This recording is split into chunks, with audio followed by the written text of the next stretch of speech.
Hi, welcome to my channel. This story follows a young girl who encounters a massive giant, standing tens of meters tall. The giant takes her to its homeland, where she discovers man-eating giants, and together they fight back to protect humanity. The movie begins on a late night in a London orphanage. The orphanage matron goes to lock the door, but gets distracted when she finds a magazine near the mail pile. She forgets to lock the door, leaving it unlatched. Meanwhile, a little girl named Sophie is hiding under a blanket by the stairs. She waits for the matron to return to her room before getting up to lock the door herself. Sophie moves to the clock and adjusts the time to 3 a.m., explaining that this is the witching hour when only she is awake. The matron thinks it's midnight, while the other girls assume it's either 1 or 2 a.m. Sophie begins sorting through the mail at the matron's desk when she hears a noise outside. Curious, she checks the window and sees a few drunken men causing a disturbance in the quiet streets. Sophie takes charge, scolding them and threatening to call the police if they don't leave, which they do.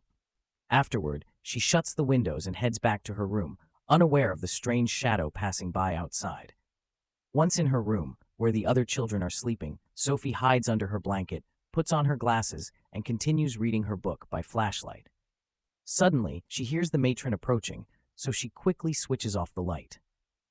After the matron leaves, Sophie resumes her reading, but is startled by another noise from outside. Though she knows it's unwise to get out of bed and peek outside at night, she does anyway. This time, it's just the neighborhood cats knocking over a trash can. But while Sophie watches, she sees a giant hand pick up the trash can lid, and to her shock, she locks eyes with a terrifying giant. Sophie rushes back into the room to hide, reminding herself again about not looking outside. Just as she's about to calm down, the giant's hand reaches through the window, grabbing her, her blanket, and her book. As Sophie is whisked through London by the giant, her blanket forms into a makeshift bag, allowing her to peek out and observe the clever ways the giant avoids detection by humans. He uses tricks like blending into walls, covering streetlights, hiding as cargo in the back of a truck, and posing as a tree. After escaping the city, the giant leaps into the countryside and eventually passes through a thick layer of clouds, leading them to giant country. He arrives at a cave, which appears to be his home. The giant hangs Sophie, still wrapped in her blanket, from a tree and begins preparing his dinner by chopping a strange vegetable called a snozcumber. Sophie takes the opportunity to escape. She wriggles out of the blanket, climbs down to a window, and tries to open it despite her small size. After putting in some effort, she succeeds, but accidentally kicks a thimble off the table. She manages to catch it in time, avoiding the giant's attention. As she moves toward another direction, she bumps into some sewing tools, causing them to fall and alerting the giant. He turns and calmly tells her she can't leave without wings, then pushes the window shut, causing Sophie to fall onto the pan he's holding. The giant continues cooking his meal as Sophie asks where she is. He informs her that they are in giant country, though Sophie refuses to believe such a place exists. Suddenly, noises from outside startle Sophie. The sounds are coming from the other giants, Fleshlumpeater, Bone Cruncher, Child Chewer, and others with equally terrifying names. Sophie, scared, begs the giant not to eat her. He laughs and reassures her that he doesn't eat humans. Sophie protests, pointing out that he had taken her against her will, which the giant doesn't deny. The giant asks about her parents, but Sophie reveals that she's from an orphanage and that her parents are no longer in the picture. She admits she hated the orphanage, explaining that the matron was neglectful and overly strict. The giant sympathizes, handing her back her glasses. Curious, Sophie asks if the other giants are as nice as he is. The giant, while eating his strange stew, explains that the other giants are not like him. They eat humans. Sophie is confused and wonders why the giant abducted her in the first place.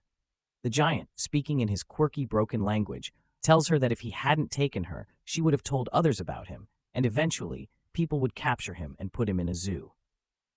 Sophie promises the giant that she won't tell anyone about him, but he doesn't trust her. Instead, he tells her that they will live in giant country for the rest of their lives. As Sophie talks about escaping, he tosses a blanket over her and places her in a crow's nest-like bed, warning her about the man-eating giants outside if she tries to run. Annoyed, Sophie corrects his grammar mistakes, making him sad.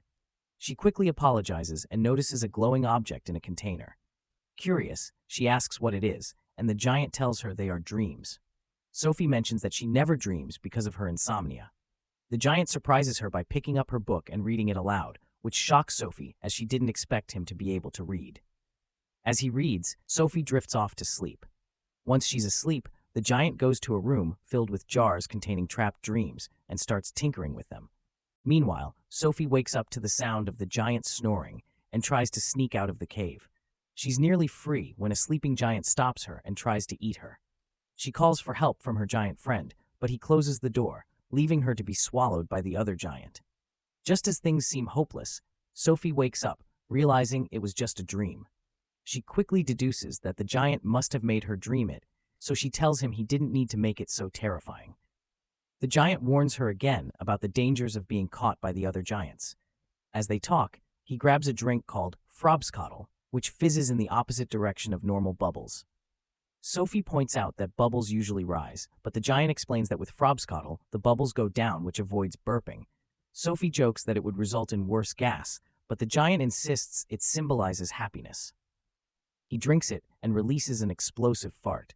Suddenly, another giant named Fleshlumpeater barges in, demanding attention for a splinter.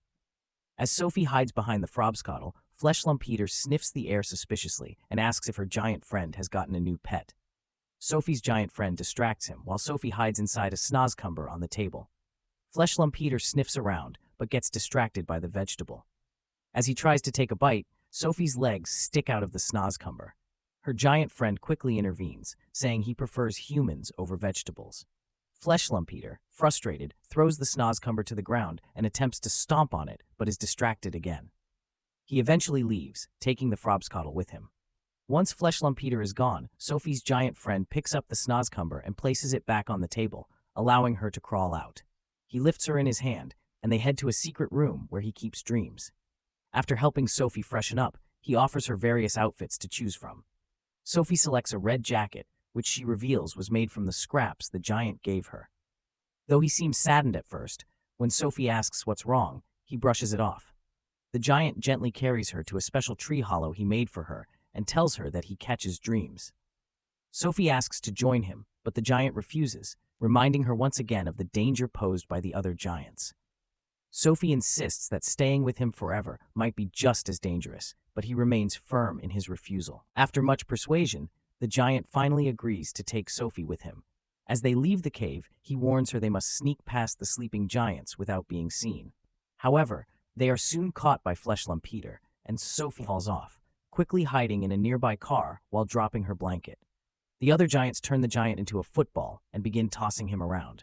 Soon, they decide to play another game, with one giant grabbing a car and another taking two vehicles, including the one Sophie is hiding in. As they head in opposite directions, the giant with Sophie's car uses the vehicles as roller skates, while Sophie's giant friend is placed atop another car, sent hurtling toward the incoming skater.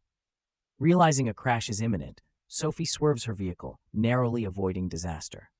The giants continue their game until it starts raining, and they retreat, terrified of water. This gives Sophie's friend the chance to rescue her. As they leave, one of the giants notices Sophie's blanket stuck to his leg. After sniffing it, the giants realize there's a human in giant country. Meanwhile, Sophie and the giant walk through thick clouds and emerge in dream country, where night has already fallen. The giant explains that he can hear what the stars, plants, and animals say to each other due to his enormous ears. He also shares that he used to be called the Big Friendly Giant, BFG, and asks Sophie what he should call her. Afterward, they jump into a lake, but when they surface, neither of them is wet. They now arrive in the part of dream country where the BFG catches dreams. He struggles with a particularly stubborn dream, and Sophie helps him catch it. After handing the dream over to her, she places it into a jar, and the dream draws her face on the jar's surface. Excited, the BFG encourages Sophie to catch more dreams. She hesitates but soon encounters a red dream, which the BFG quickly identifies as a nightmare. When Sophie asks what the nightmare says, the BFG solemnly responds, "Look at what you've done, there will be no forgiveness." Sophie panics when the BFG vanishes, but he soon reappears, lifting her out of the lake. On their way out of dream country, Sophie decides to call him BFG. They return to London, where the BFG sneaks into homes to distribute dreams. He asks Sophie whether to give a family a nightmare or a happy dream, and Sophie opts for happiness. As they share pleasant dreams, the BFG reveals that he is as old as the earth itself, and that giants don't have parents. He also tells her that he can hear the hearts of children, including hers. As they watch a young boy sleep, the BFG tells Sophie that his dream involves being friends with the President of the United States, which makes Sophie smile. After leaving London, Sophie and the BFG spot the other giants heading toward the city, as they've been abducting and eating humans. Suddenly, Sophie remembers her blanket and realizes she left it in giant country, which worries the BFG.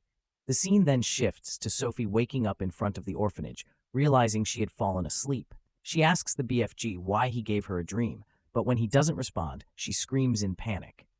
The BFG eventually emerges and reminds her that the other giants know she was in giant country because she left her blanket behind. He warns her that it's no longer safe for her to stay with him, but Sophie disagrees. The BFG then tells her about a boy who once wore the same jacket Sophie is wearing. He explains that the boy saw him working, and like Sophie, he was taken to giant country. The BFG tells Sophie that the other giants found the boy and ate him, and he blames himself for it.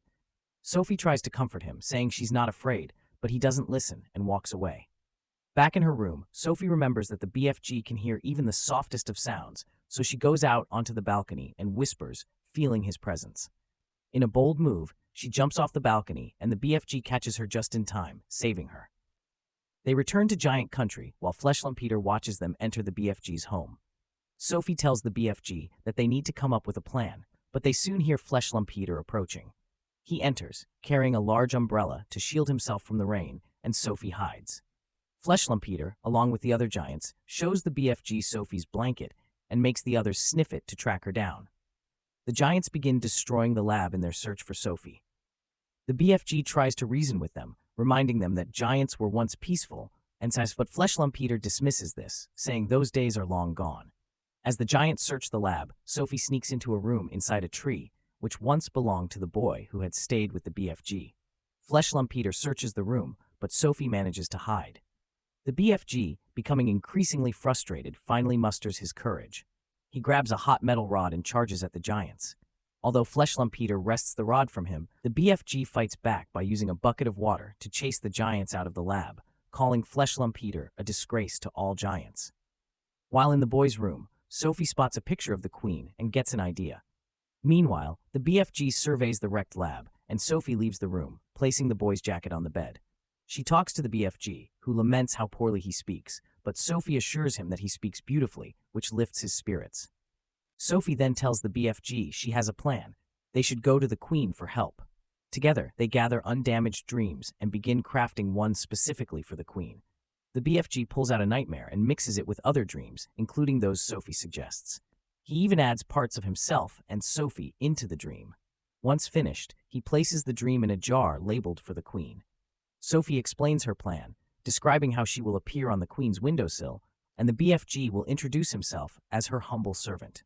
Though the BFG is hesitant at first, they soon camouflage themselves as statues in Buckingham Palace.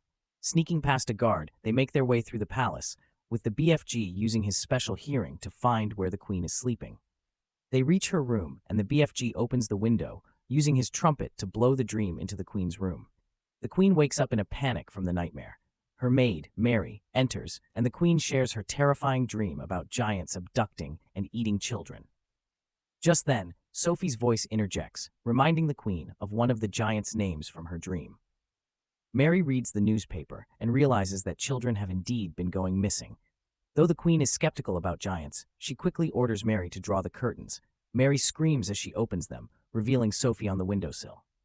The Queen, astonished, admits she dreamed about Sophie being there, and Sophie introduces the BFG, calling him her best friend, who is hiding in the garden. Mr. Tibbs orders the guards to be on high alert as the Queen, recalling her nightmare, realizes that Sophie and the BFG need her help.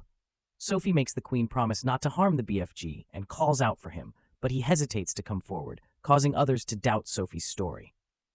As they urge her to come down from the windowsill, she refuses and screams, urging the BFG to be brave. Finally, the BFG steps out from behind the trees, and the guards quickly surround him. Sophie reminds the Queen of her promise, and the Queen calls for Mr. Tibbs, who nervously instructs the guards to stand down. The BFG approaches the Queen's window and, with a trembling voice, introduces himself as her humble servant, saying he's here to help. The Queen suggests changing out of her dressing gown, and while she contacts several people, Mary helps Sophie freshen up and dresses her. Together, they head to the dining hall, where a butler guides the BFG inside. Seated on a chair balanced atop a piano, the BFG joins them for a meal. The butlers, using ladders to reach the top of the giant table, provide the BFG with a shovel and pitchfork as his utensils. After tasting the food, the BFG exclaims he'll never eat snozcumbers again.